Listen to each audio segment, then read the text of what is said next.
마르코 복음서 9장. 예수님께서 또 그들에게 말씀하셨다. 내가 진실로 너희에게 말한다.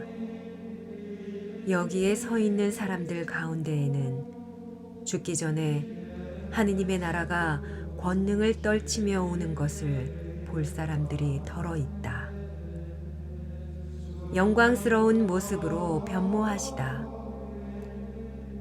엿새 뒤에 예수님께서 베드로와 야고보와 요한만 따로 데리고 높은 산에 오르셨다.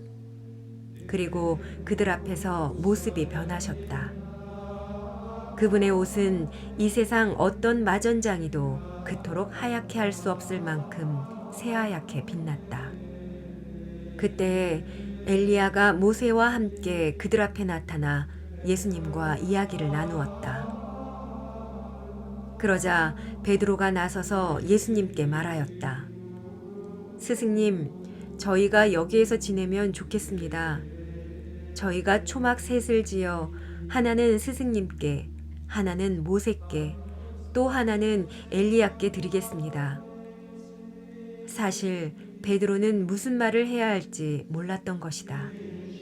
제자들이 모두 겁에 질려 있었기 때문이다.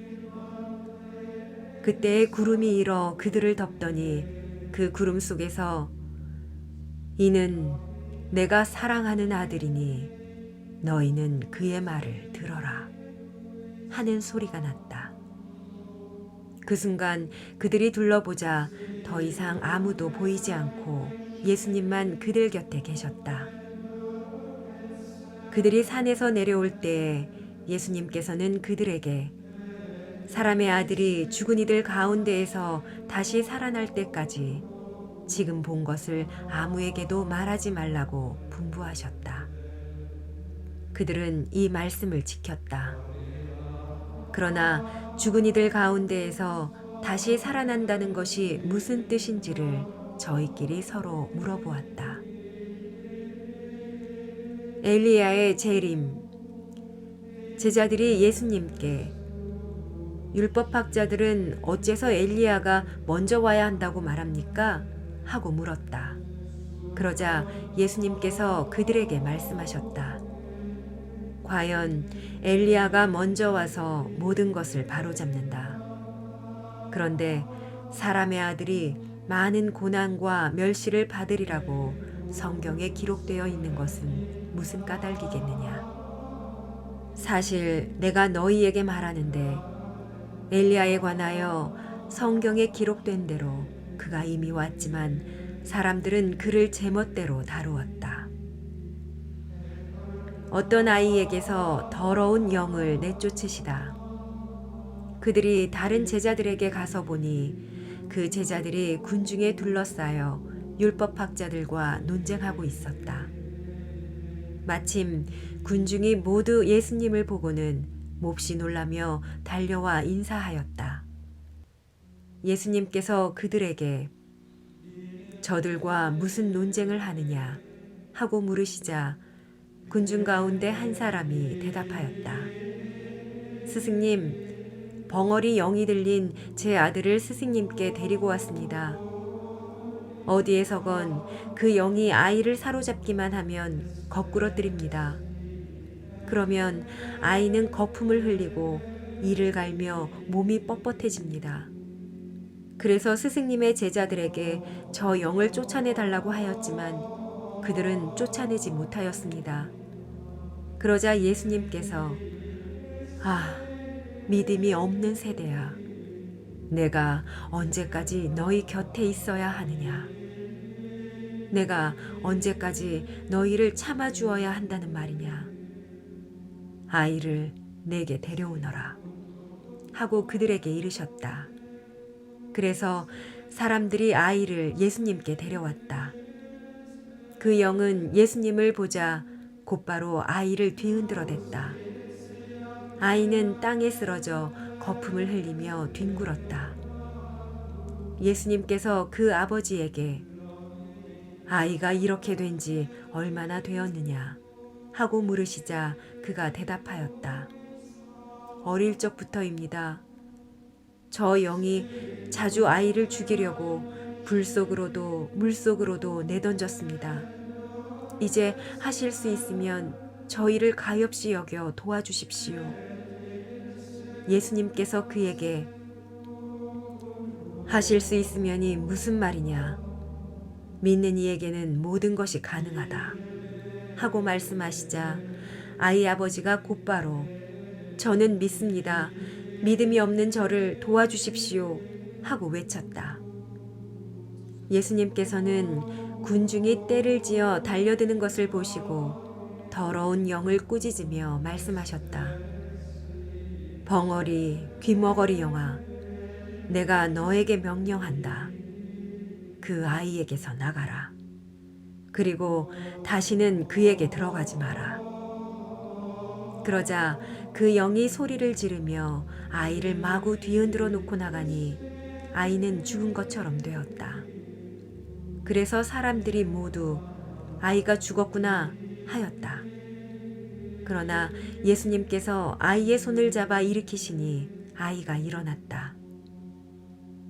그 뒤에 예수님께서 집에 들어가셨을 때에 제자들이 그분께 따로 어째서 저희는 그 영을 쫓아내지 못하였습니까? 하고 물었다. 예수님께서는 이렇게 대답하셨다. 그러한 것은 기도가 아니면 다른 어떤 방법으로도 나가게 할 수 없다. 순환과 부활을 두 번째로 예고하시다. 그들이 그곳을 떠나 갈릴레아를 가로질러 갔는데 예수님께서는 누구에게도 알려지는 것을 원하지 않으셨다. 그분께서 사람의 아들은 사람들의 손에 넘겨져 그들 손에 죽을 것이다. 그러나 그는 죽임을 당하였다가 사흘 만에 다시 살아날 것이다. 하시면서 제자들을 가르치고 계셨기 때문이다. 그러나 제자들은 그 말씀을 알아듣지 못하였을 뿐만 아니라 그분께 묻는 것도 두려워하였다. 가장 큰 사람. 그들은 카파르나움에 이르렀다. 예수님께서는 집안에 계실 때에 제자들에게 너희는 길에서 무슨 일로 논쟁하였느냐 하고 물으셨다. 그러나 그들은 입을 열지 않았다. 누가 가장 큰 사람이냐 하는 문제로 길에서 논쟁하였기 때문이다. 예수님께서는 자리에 앉으셔서 12 제자를 불러 말씀하셨다. 누구든지 첫째가 되려면 모든 이의 꼴찌가 되고 모든 이의 종이 되어야 한다. 그러고 나서 어린이 하나를 데려다가 그들 가운데에 세우신 다음 그를 껴안으시며 그들에게 이르셨다.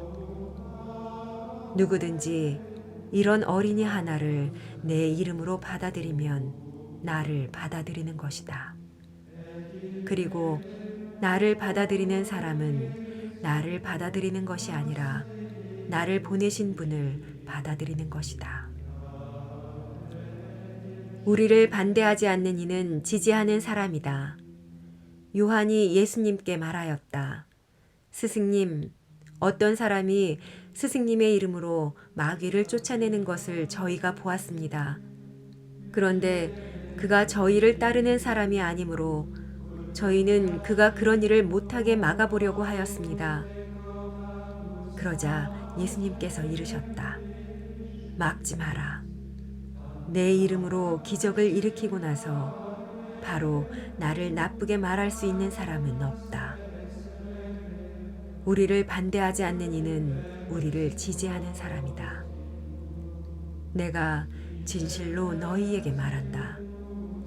너희가 그리스도의 사람이기 때문에 너희가 마실 물 한 잔이라도 주는 이는 자기가 받을 상을 결코 잃지 않을 것이다. 죄의 유혹을 단호히 물리쳐라.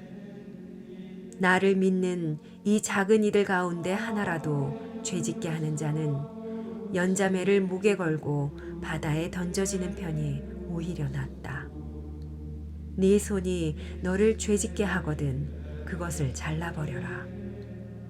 두 손을 가지고 지옥에 그 꺼지지 않는 불에 들어가는 것보다 불구자로 생명에 들어가는 편이 낫다. 네 발이 너를 죄짓게 하거든 그것을 잘라버려라. 두 발을 가지고 지옥에 던져지는 것보다 절름발이로 생명에 들어가는 편이 낫다. 또 내 눈이 너를 죄짓게 하거든 그것을 빼 던져버려라. 두 눈을 가지고 지옥에 던져지는 것보다 외눈박이로 하느님 나라에 들어가는 편이 낫다. 지옥에서는 그들을 파먹는 구더기도 죽지 않고 불도 꺼지지 않는다. 소금 모두 불소금에 절여질 것이다. 소금은 좋은 것이다. 그러나 소금이 짠맛을 잃으면 무엇으로 그 맛을 내겠느냐? 너희는 마음의 소금을 간직하고 서로 평화롭게 지내라.